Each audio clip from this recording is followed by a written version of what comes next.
নোয়াখালীর চাটখিলে sub registrar অফিসের দলিল লেখক সমিতির কার্যনির্বাহী কমিটির নির্বাচন সম্পন্ন হয়েছে।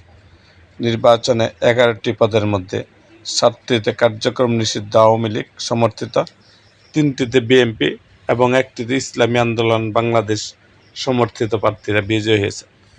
শনিবার 20 জুন সকাল 9টা থেকে ভোট গ্রহণ শুরু হয়ে শান্তিপূর্ণ পরিবেশে শেষ হয়।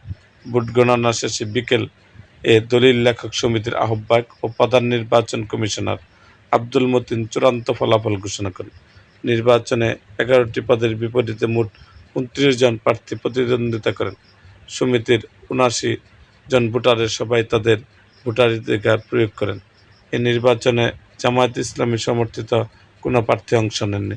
দীর্ঘ 14 বছর পর অনুষ্ঠিত এই নির্বাচনে সভাপতি পদে বিএনপি সমর্থিত জিএম ওমর ফারুক 45 ভোট পেয়ে বিজয়ী হন। তার নিকটতম প্রতিদ্বন্দ্বী শফিউল বাশার শেখ 34 ভোট, সাধারণ সম্পাদক পদে 7 প্রার্থীর লড়াইয়ে আওয়ামী লীগ সমর্থিত মোহাম্মদ স্বপন পাটোয়ারি 22 ভোট পেয়ে নির্বাচিত হন। এছাড়া সিনিয়র সহসভাপতি পদে মাহবুবুল আবরার 50 ভোট, সহসভাপতি পদে মোহাম্মদ আবুল কালাম 42 ভোট, সাধারণ সম্পাদক পদে আব্দুর রহিম 39 ভোট, সাংগঠনিক সম্পাদক পদে মিজানুর রহমান 34 ভোট, কোষাধ্যক্ষ পদে ইমাম হোসেন মুরাদ 36 ভোট এবং দপ্তর সম্পাদক পদে আনিসুর রহমান সজীব 46 ভোট পেয়ে নির্বাচিত হয়েছেন। কার্যকরী সদস্য পদে সর্বোচ্চ ভোট পেয়ে নির্বাচিত হয়েছেন নুরুজ্জামান 54 ভোট, রহমতুল্লাহ 42 ভোট এবং আব্দুল মান্নান কাওয়াল 40 ভোট।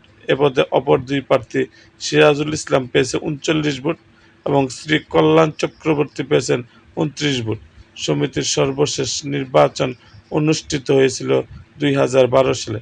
প্রায় 14 বছর পর অনুষ্ঠিত এই নির্বাচনকে ঘিরে দলিল লেখকের মধ্যে ব্যাপক উৎসাহ উদ্দীপনা লক্ষ্য করা যায়।